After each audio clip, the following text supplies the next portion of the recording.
Canadian professor of psychology and YouTube personality, Dr. Jordan Peterson has acquired more Bitcoins after being convinced of the digital asset's supremacy above fiat currencies and other cryptocurrencies. In the 1-hour, 58-minute-long interview, Peterson hosted Dr. Saifedean Ammous, author of the Bitcoin Standard and the Fiat Standard, on his JBP podcast. Both intellectuals discussed several topics, including Bitcoin, decentralization, economics, and fiat currency. After the conversation with Ammous, an expert on Bitcoin with a doctorate from Columbia University, Peterson took to his Twitter account to announce that he learned a lot from the interview and has bought more Bitcoin. Bought some more Bitcoin. Inflation be damned, Peterson stated in his tweet. Ammous went all out to convince Peterson of Bitcoin's supremacy over other types of currencies.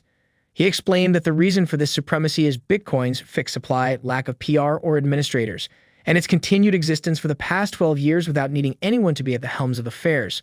Before we take a critical look at the discussion and Peterson's decision to buy more Bitcoin due to his belief in the coin's supremacy, we would like to welcome all our viewers to our channel. Thank you for your continued support. Bitcoin's role as the hardest store of wealth in existence. According to Ammous, people are always looking for the hardest money or currency to store their wealth.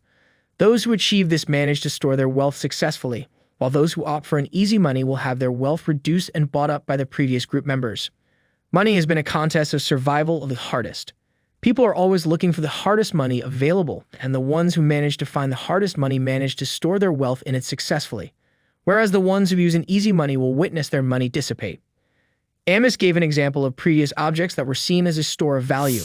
He explained that people successfully stored their wealth using seashells, limestone, and glass beads in the past until the production of these items increased astronomically, and they lost value.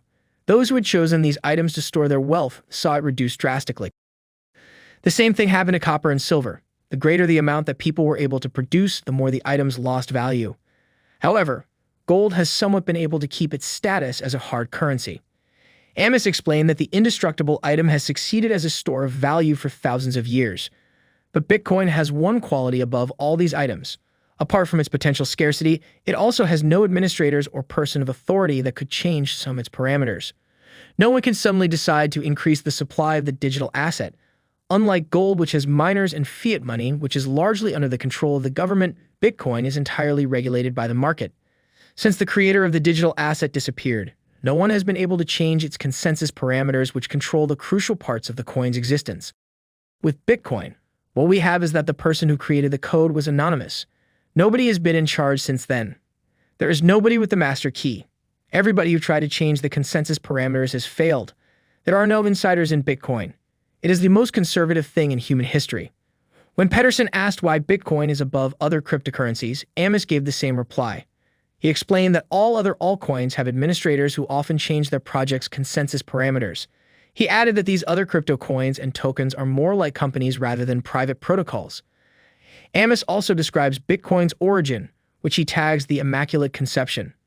The origin of the decentralized exchange, which is meant to oust the biased and flawed fiat systems, will continue to make the Bitcoin network powerful. At the end of the day, what makes me pay attention to Bitcoin is that it is neutral money that nobody can control, Ammous stated when comparing Bitcoin to those existing systems. Are you convinced of Bitcoin's supremacy as a store of wealth over time, or are you in for some short-term profits? Let us know your thoughts in the comment section below. Thanks for watching.